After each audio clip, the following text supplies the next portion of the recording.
itu memperparah keadaan. Tapi memang cara mengelola ekonomi kita itu, maaf, rezim Jokowi ini memang agak acak-acakan, suruh mikir risikonya sendiri. Ini sebuah sikap pemerintah yang agak jonggak, yang lebih kurang otoriter ya, dan berbau tengik oligarki yang sangat eksklusif yang tidak mempedulikan publik opini ya. Nah, dia mengatakan tidak ada ceritanya uang wakaf sepeser pun masuk ke kas negara, tidak boleh. Peruntukannya buat umat Islam sendiri itu kan sudah amat sangat jelas. Ada yang untuk rumah sakit, untuk bangun masjid, bangun madrasah, bangun sekolah-sekolah. Jangan mentang-mentang punya kekuasaan lantas akan mendikte dengan gerakan nasional wakaf uang ya, yang menurut saya memang harus kita tolak. Assalamualaikum warahmatullahi wabarakatuh.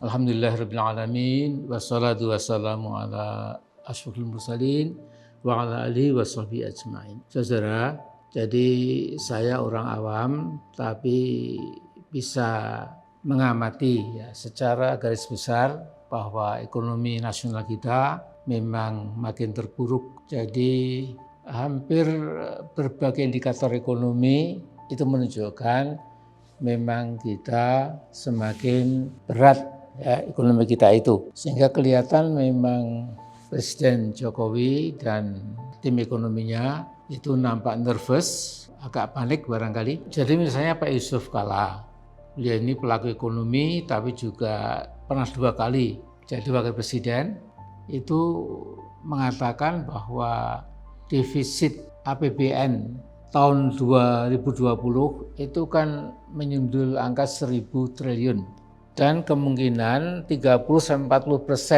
anggaran itu hanya untuk mencicil dan sekaligus membayar utang, bunga utangnya itu sampai bayangkan 1.000 triliun. Kemudian juga kalau kita dengar pengamat seperti Rizal Ramli, seperti Pak Faisal Basri, Mari Pangestu, dan lain-lain memang hampir sepakat semua mengatakan lebih berat kita menghadapi masa depan ya, bukan karena virus corona saja, itu memperparah keadaan, tapi memang cara mengelola ekonomi kita itu, maaf, rezim Jokowi ini memang agak acak-acakan. Jadi kalau orang awam mengatakan ya lebih besar pasak daripada tiang.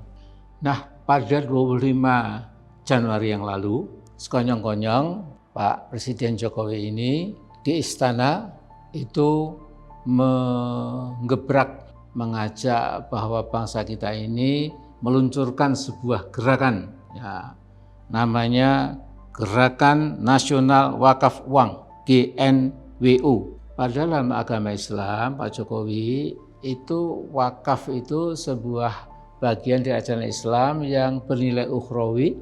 Syaratnya pun juga sangat jelas. Jadi si wakifnya itu harus ikhlas. Kemudian si penerima wakaf juga harus jelas siapa namanya ya. Peruntukannya untuk apa? Begitu juga ada nadhir supervisor supaya wakaf itu tidak belok sasaran, sehingga menurut saya belum pernah saya dengar ada wakif kemudian mengatakan ini saya serahkan kepada negara untuk infrastruktur misalnya. Menurut saya ini sesuatu yang agak aneh ya, tetapi nekat saja, tidak peduli dengan kaidah-kaidah fikih ya, pokoknya saya sudah punya kebijakan seperti ini, artinya pemerintah seperti itu kebijakannya, maka hanya ada pilihan terima, kalau tidak terima ya kira-kira suruh mikir risikonya sendiri. Ini sebuah sikap pemerintah yang agak jonggak, yang lebih kurang otoriter ya, dan berbau tengik oligarki yang sangat eksklusif yang tidak mempedulikan publik opini dan melakukan yang salah pun ya itu dianggap benar ya selama itu sesuai dengan keinginan hawa nafsu politiknya atau ekonominya itu. Sesungguhnya umat Islam itu perkara wakaf ini sejak zaman dulu sampai sekarang itu sudah pandai mengelola ya, sesuai dengan keyakinan agamanya, sesuai dengan fikih Islam itu sendiri. Gitu. Misalnya di Muhammadiyah itu punya majelis sejak dulu, namanya Majelis Wakaf dan Kehartabendaan. Kemudian juga Muhammadiyah punya Lazismu, yaitu lembaga zakat, infak, sedekah ya, Muhammadiyah. Sekarang ini saya dengar uang yang dikelola oleh Lazismu itu sekitar 7 triliun. Ya, memang cukup banyak kedengarannya, tapi untuk Muhammadiyah yang sangat besar itu ini jadi kecil jumlahnya. Juga saya kira NU punya Lazisnu. Kita dengar biasanya dompet du'afa yang kesana kemari membagi-bagi untuk kaum du'afa mustad'afin. Tapi juga ada rumah zakat, ada ACT, aksi cepat tanggap. Begitu ada musibah, begitu ada yang perlu ditolong, maka dengan zakat teman-teman ACT ini segera datang membagikan pertolongan itu. Dan tangan-tangan pelaksana lazismu di Muhammadiyah atau di Majelis Wakaf dan Kehartabendaan itu tangannya putih ya, tidak korup. Tidak korup karena takut dengan risiko kalau sampai sesuatu yang suci, sesuatu yang sangat berurusan dengan ukhrawi itu sampai dicampur tangani ya karena ada ambisi-ambisi pribadi ya, katakanlah korupsi. Nah karena itu kita senang ya mendengar pernyataan yang cukup tegas dari Muhammad Nuh. Ini dulu mantan rektor ITS, juga mantan Menteri Pendidikan Nasional dan sekarang menjadi Ketua Badan Wakaf Indonesia.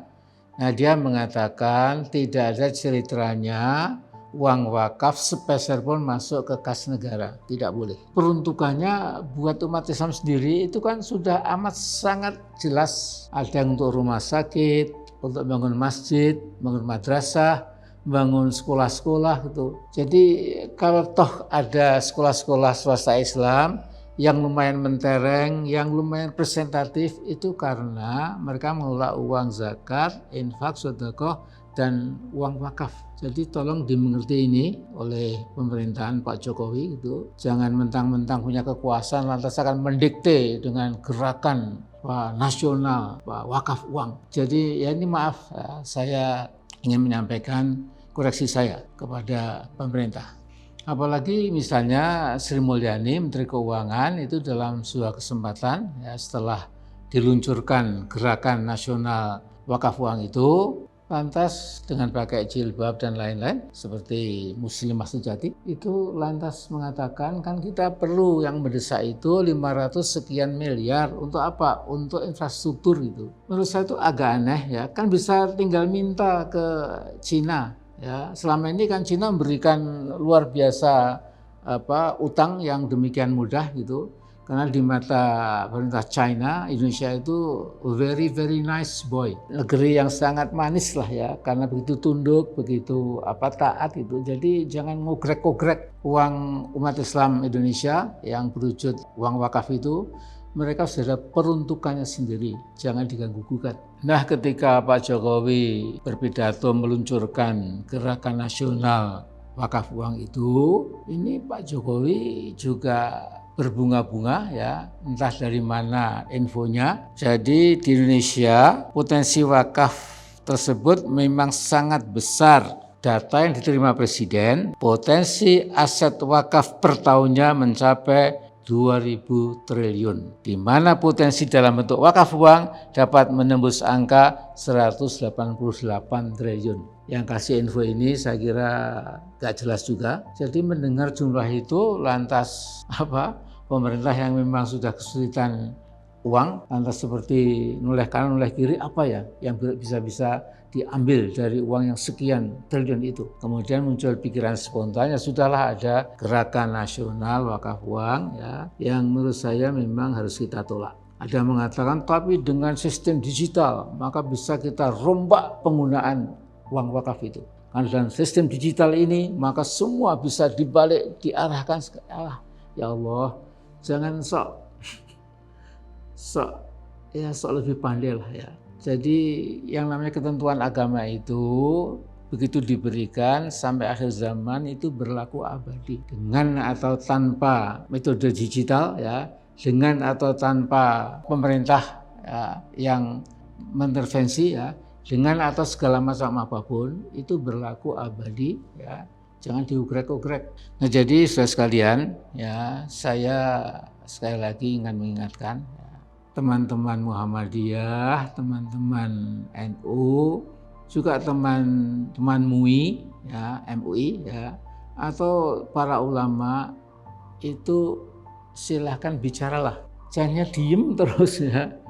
Diam itu sekali lagi itu bisa berisiko. Nah, jadi dengan ini saya ingin menyampaikan inilah saatnya kita harus menolak imbauan yang tidak masuk akal itu ya, dari segi logika ekonomi, logika birokrasi gitu. Kemana mungkin ya uang wakaf ya diambil untuk membuat infrastruktur ya. Dan jangan lupa jadi indeks persepsi korupsi di negara kita ini dari tahun lalu dengan tahun 19 tahun 20 itu makin merosot kita ini. Jadi kita dijadikan nomor 102 ya, sama dengan negara Gambia dalam soal merebaknya korupsi itu.